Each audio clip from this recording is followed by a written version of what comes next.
Bom, continuando então, vamos dar uma olhada agora para os trabalhos do Newton relativos à astronomia e à gravitação, né? Então, também uma rápida biografia.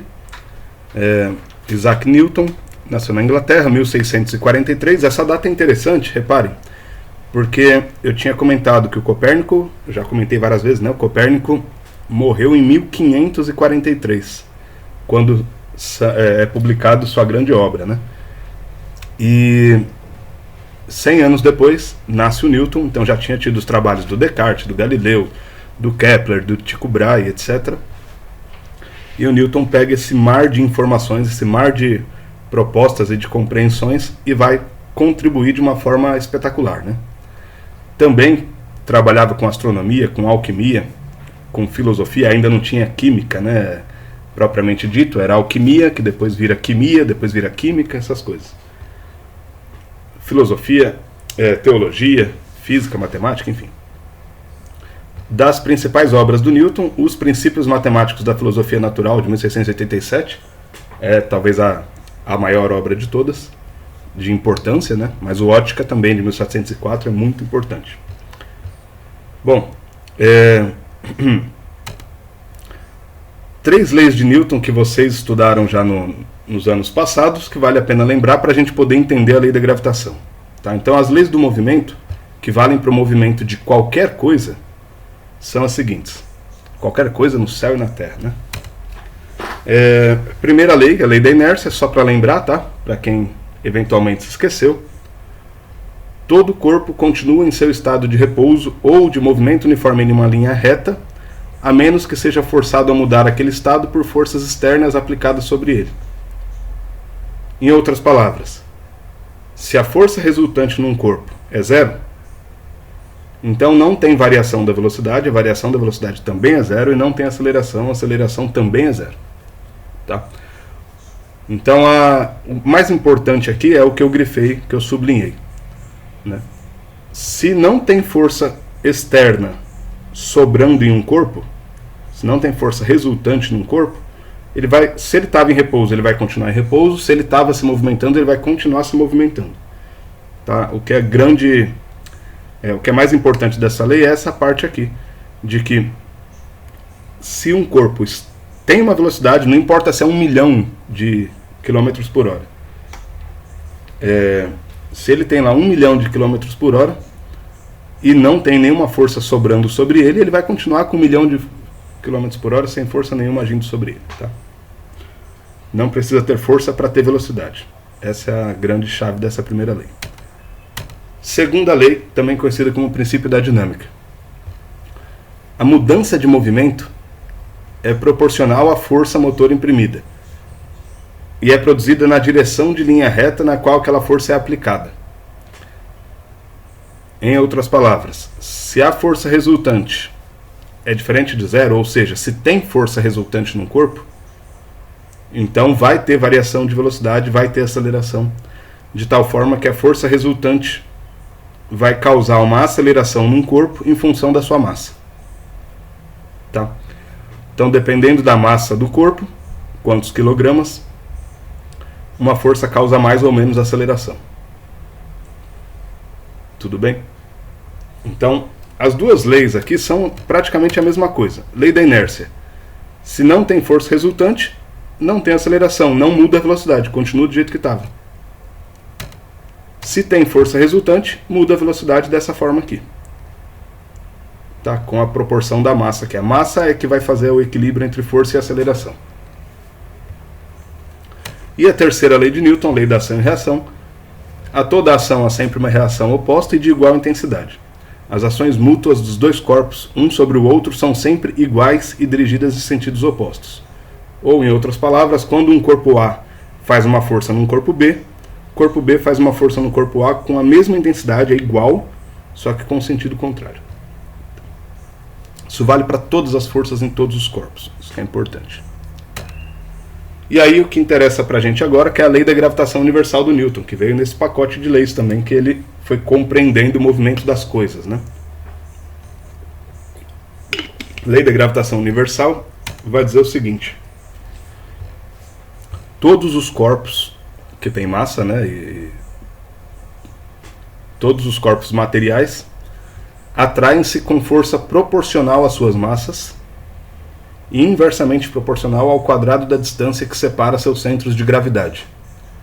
Isso a gente vai ter que reler talvez umas 10 vezes para entender, mas todos os corpos que têm massa, então eles sentem uma força de atração, e essa força de atração é proporcional às massas. Então, se forem dois corpos mais massivos, vão ter mais força de atração, se tiver menos massa vai ter menos força de atração. E inversamente proporcional ao quadrado da distância. Ou seja, quanto mais distante, menos força eles sentem, né? Então é isso aqui, dois corpos quaisquer, um com a massa M1, outro com a massa M2, sentem força de atração. Essa força de atração ela é igual segue o princípio da ação e reação, né? Então um corpo atrai o outro, assim como o outro atrai o um com a mesma intensidade, só que um para a direita e outro para a esquerda, né? E o valor dessa atração tem a ver com a distância e com as massas, de tal forma que a gente pode escrever assim: força gravitacional é uma constante gravitacional aqui que eu vou explicar já. As massas dos dois corpos que se atraem pela distância entre os dois corpos ao quadrado. Ah, e se eu tiver 3 corpos, 4 corpos, 50 corpos? Bom, recomendação, olha de 2 em 2. Cada dupla tem uma atração. Se um corpo, se você tem 50 corpos, cada corpo está sentindo a atração dos outros 49, né? Então ele pode estar sentindo mais para um lado, menos para o outro, enfim, tá?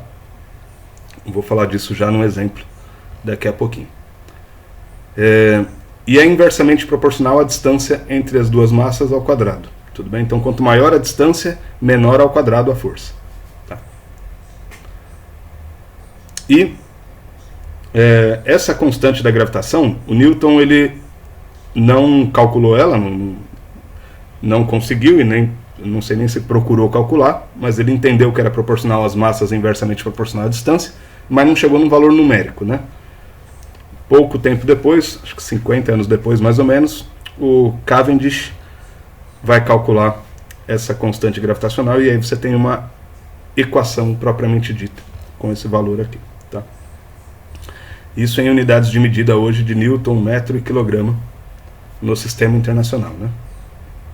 Então a constante gravitacional é sempre 6,67 10 a menos 11 Newton metro quadrado por quilograma quadrado e vale para qualquer coisa.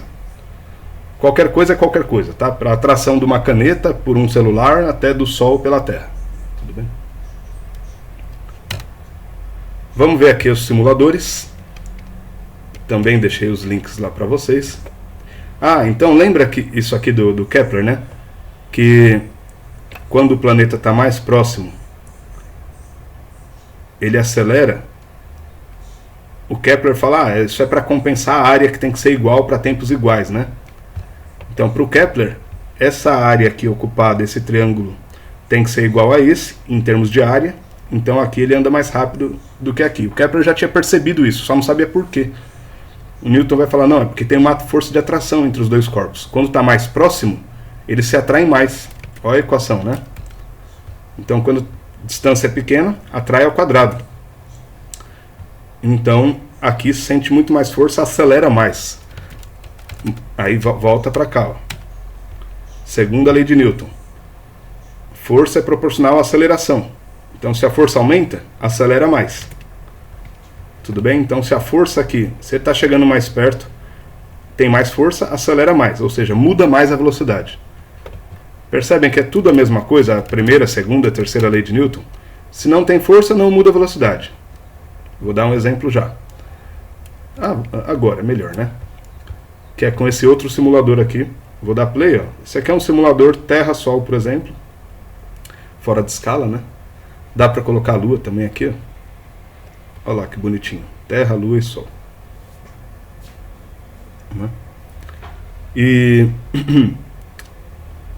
posso colocar aqui as forças. Vou deixar primeiro só Terra e Sol. Fica mais fácil aqui para representar. Ó, força de atração entre a Terra e o Sol. A força é igual, tá? Isso que é importante também a gente não lembrar. Não é que o Sol atrai mais a Terra do que a Terra atrai o Sol. A força com que eles se atraem é igual, porque é ação e reação. O cálculo é um só, que é esse. Ó. essa força é a força entre o Sol e a Terra, por exemplo. Então a força é igual para os dois. O que difere? Esse fator aqui, né? A massa. Quem tem mais massa? O Sol tem muito mais massa do que a Terra, né? Então ele vai acelerar muito menos com a mesma força. Tá? Então a segunda lei de Newton mistura com essa lei, são todas interligadas, né? Velocidade está aqui. E aí o que acontece, por exemplo, eu vou pausar. Ó, se nesse momento aqui eu desligo a gravidade. Se eu desligar a gravidade, deixa de ter força. Claro que não dá para desligar a gravidade, né? Isso aqui é só um simulador. Se eu ligo a gravidade, tem essa força. Se eu desligo, acaba a força. E aí, se acaba a força externa nesses planetas, o que acontece com ele? Aí vale a primeira lei de Newton. Tá? Então vou dar play aqui de novo. Ó, vou desligar a gravidade agora. Desliguei, o que acontece? A Terra vai embora, né? Porque ela vai continuar com a velocidade que ela tinha. Ponto final. Agora eu tenho que recomeçar aqui. Cadê? Recomeçar, senão a Terra foi embora. Então, ó, com gravidade ligada, né? Vamos lá. Então, vou colocar aqui força, velocidade. Se eu desligo a gravidade, vou desligar só um pouquinho. Ó. Desligo aqui, a Terra vai embora. Aí eu ligo de novo. Opa, aparece uma força de novo. Só que agora já está mais distante a Terra, né? Então não sei se vai dar, dependendo da distância, para ela voltar a ter uma órbita ao redor do Sol. Porque um pouco que já se afastou pela massa dela e pela velocidade que ela tinha, talvez não dê. Você vê que a força está ficando pequenininho. Enfim, tá? Dá para brincar bastante com esse simulador aqui. Eu posso pôr a Terra e a Lua. Aqui tem a velocidade da Lua também. Enfim, aí vai ficar uma confusão, né? Que a Lua está girando ao redor da Terra, a Terra girando ao redor da Lua. Ah, é legal quando a gente desliga a gravidade aqui também, ó. Ó, se eu desligar a gravidade, ó, a Lua foi embora, coitada. A Terra foi embora. Ligar de novo, mas agora não adianta, está muito longe. Acontece. Tá? Então dá para vocês brincarem com isso aqui e entender melhor como que funciona essa relação. Por fim, eu acho que é legalzinho aqui colocar o caminho, deixa eu ver se dá para enxergar. Né, o percurso que a Lua faz ao redor da Terra, enquanto a Terra gira ao redor do Sol. E se a gente fosse, se esse simulador fosse mais preciso, a Terra também faz um zigue-zague, porque quando a Lua está mais para a esquerda, puxa a Terra mais para a esquerda. Quando ela está mais para a direita, puxa a Terra mais para a direita. Então a órbita da Terra é um zigue-zague também. Então daria para observar isso. Tá? Enfim. E um outro simulador, que é o que eu acho mais bonitinho de todos, que é o da montanha de Newton, que diz o seguinte: se eu estou em cima de uma montanha e eu atiro pode ser a lenda diz que é uma bala de canhão, né? Mas pode ser uma pedra, um giz, qualquer coisa aí.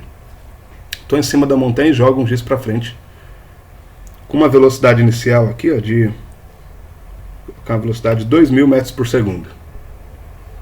Então se eu jogo alguma coisa que atira uma bala 2.000 metros por segundo, é muita coisa para atirar com a mão, né? Então teria que ser um revólver mesmo, alguma coisa assim. Atira, ó, cai ali na montanha, certo? Pensando no tamanho da Terra, percorria talvez a 1 quilômetro aqui, tá? Deixa eu ver uma coisa aqui. Beleza. Se eu aumento a velocidade para 5.000 metros por segundo, eita, vou exagerar aqui, hein? Vai mais longe, não vai? Porque eu estou atirando com 5.000 metros por segundo agora. Então, o corpo vai sentir a atração gravitacional dele com a Terra e vai cair depois de uma distância, né? E se eu aumento mais a velocidade ainda? Vou colocar aqui 7.000 metros por segundo. Vamos ver o que dá. Eita! Morreu o cidadão. Mas olha que louco isso, né? Então, dependendo da velocidade com que a gente atira uma coisa aqui no chão, seria assim, você jogar para frente alguma coisa, né? Tacar uma pedra para frente. Se você taca até 6.000 aqui, 6.000 metros por segundo, daqui claro, imagina aqui que esse é o tamanho da Terra. 6.000 metros por segundo é coisa pra caramba, né? Dá mais de 15.000 km por hora. Então, se eu jogar alguma coisa que com mais de 15 mil km por hora, vai cair depois de atravessar um oceano aqui, sei lá, por exemplo. Tá?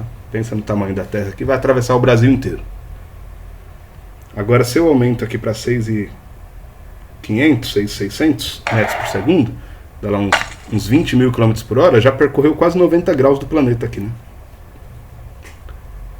E aí quando eu chego num valor mais alto, sei lá, 8.000.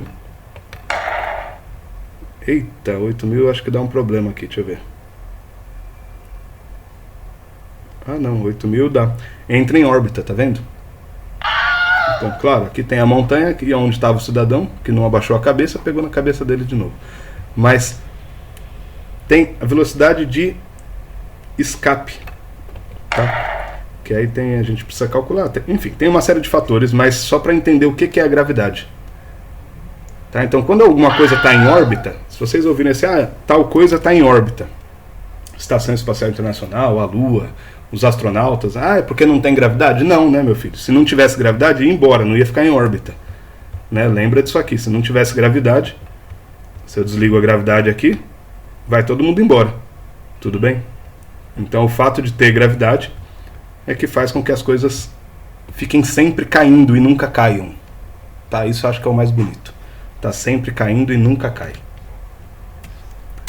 Beleza? Então essa segunda lei da gravitação universal de Newton. Deixei um vídeo extra lá sobre marés, também tem a ver com isso. Maré alta, maré baixa, etc. Tá, e vou fazer exercícios em outro vídeo.